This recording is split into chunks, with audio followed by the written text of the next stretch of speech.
Chapter 14. The Trap. A few moments later, Tom and Scout crawled out of the hollow tree, and Tom cautiously looked around. He heard nothing and saw nothing of the gang. As he walked on, he took note of different landmarks that would help him to find the hollow tree when and if he came back. He realized that it wouldn't be easy. He had to remember not only the place itself, but also how to get there. He consoled himself with the thought that if he couldn't do it, Scout probably could. Now he concentrated on finding out which direction the gang had gone. Scout had already put his nose to the ground and started into the woods. Tom knew that he had picked up the burglar's trail. Tom had trouble keeping up and kept calling to the dog to slow down. Apparently, the poacher knew the woods well. He knew how to avoid the worst obstacles, and they were following a winding path. Tom could now move a little faster, but he was cautious. He knew that the men he was following would stop at nothing, not even murder. At every bend, he stopped to look around, making sure the path was clear. Despite his weariness and fear, he grinned to himself as he thought that now the chase had turned around. If only Jace knew that the boy they were hunting was right behind them. At an intersection of two trails, Tom carefully peered around the corner. Some distance ahead, he saw Jimmy disappearing around another bend in the trail. Undecided, he stopped for a moment to think. He had almost overtaken them. What should he do now? As he stood there, he suddenly heard someone call his name softly. It startled and scared him. He dodged behind a tree, expecting at any moment to hear a shotgun blast. But Scout's reaction was much different. He whined and wagged his tail, looking up at Tom. Then Tom heard the voice again, and this time he recognized it. It was Carl. Tom came from behind the tree and looked toward the voice.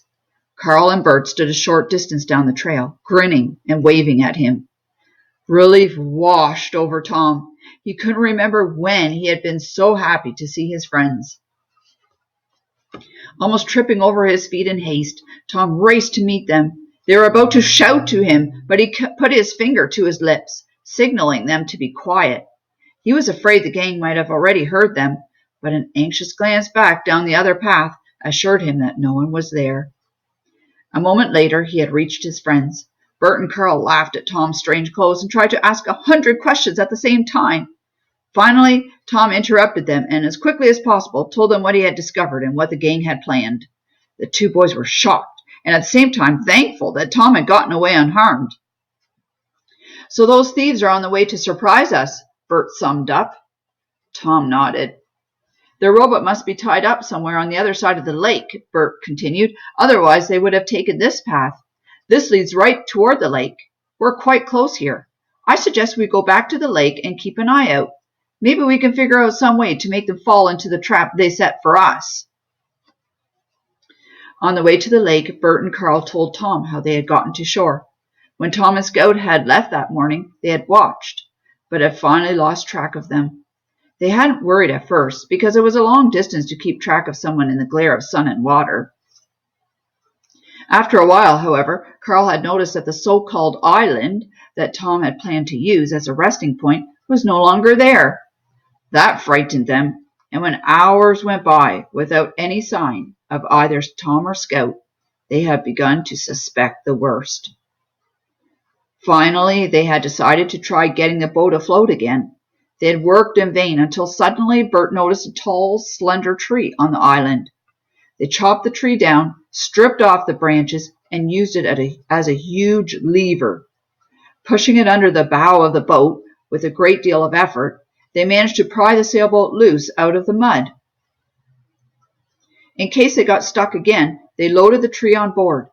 Fortunately, the boat had not been damaged in the collision, and they had immediately sailed towards shore to look for Tom. Shortly after entering the wood, they had spotted Scout with a stranger behind him. It took them some moments to figure out that the stranger was Tom, dressed in strange clothes. As they talked, the three boys and the dog headed back toward the lake. They watched carefully, but saw no trace of the poacher and the gang.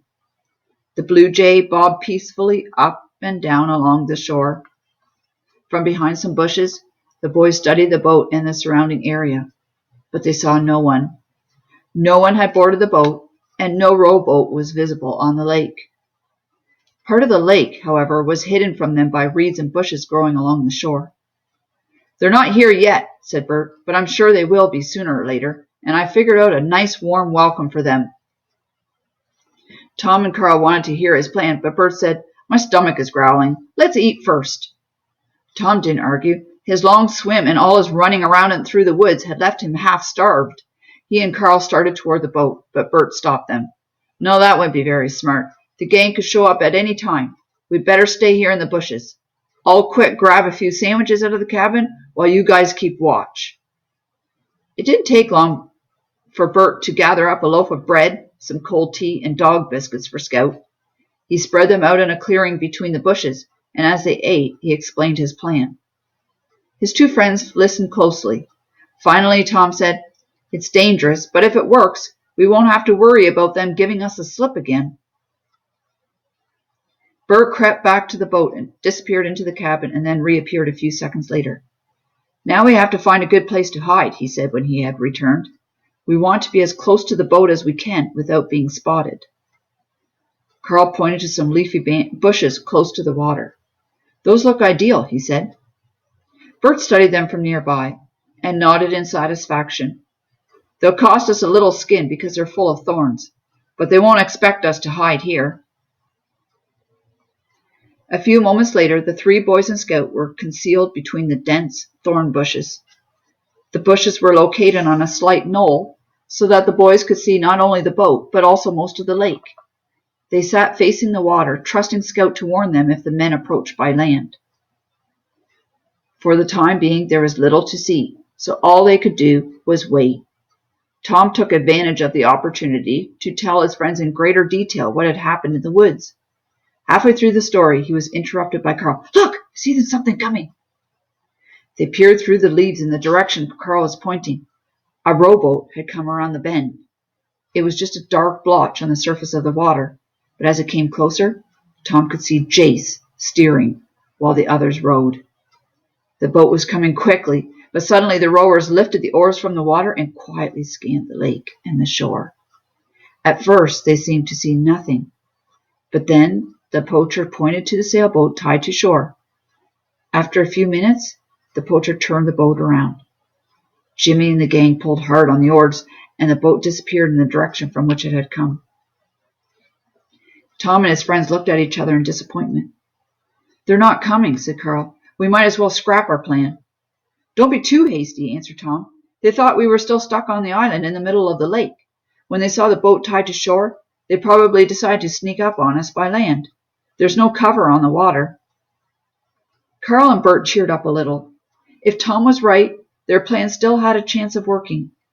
At the same time, they realized that they had to be extra careful, for if the gang approached the boat by land, they would probably pass right by the bushes where the boys were hiding. Nervously, the boys waited. The minutes seemed like hours. "They're not coming," Carl finally whispered. "Otherwise, they would have been here already." Bert nudged him and motioned him to be quiet. Tom pointed to Scout, who had suddenly tensed and was growling softly. He stroked Scout's head and whispered, "Quiet, boy. We don't want them to hear us." And the dog settled down and stopped growling. The three boys looked in the same direction Scout was looking, and in a moment they noticed some movement in the undergrowth. A few seconds later, they saw Jace's head cautiously emerge from between the leaves. He carefully studied the boat and then the surroundings. The boys crouched down deeper behind the bushes, afraid that the poacher's sharp eyes would discover them. Soon, however, he appeared to come to the conclusion that the coast was clear.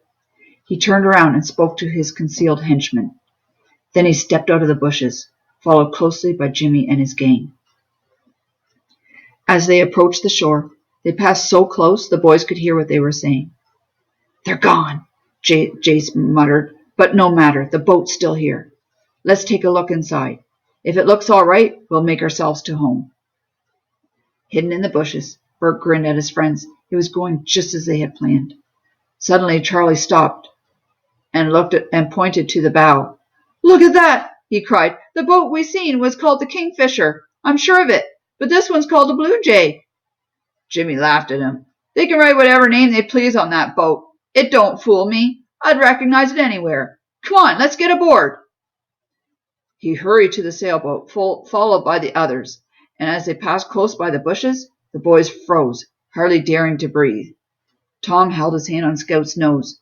The dog tensed, ready to spring into action. Except for Tom's restraining hand, the German shepherd would certainly have hurled himself at the trespassers. Jace crossed the gangplank first, carrying a shotgun. He opened the cabin door and ducked inside. From their hiding place, the boys saw him put his shotgun beside the door and begin rifling through some drawers. The other members of the gang were not far behind him, and soon the whole group was busy searching the cabin. This was the moment the boys had been waiting for. "Quietly," Bert whispered last-minute instructions. "If we move quietly and quickly, we have a chance of getting the gun. That would make things much easier. Carl, that's your job. I'll slam the door and lock it. And if any of those guys get out before I shut the door, Tom, you and Scout take care of them." They crept forward to the edge of the bushes. Bert had the key ready in his hand. Like uncoiling springs, they shot out of the bushes, sprinting the few meters to the boat. Carl was the first across the gangplank. In one leap, he reached the cabin door. He grabbed the shotgun at the same time that Jace realized something was happening. Jace whirled with a curse on his lips, but Bert had already carried out his part of the plan. He hurled the door shut and turned the key. Jace seized the knob from inside, but he was too late. The bolt slid home.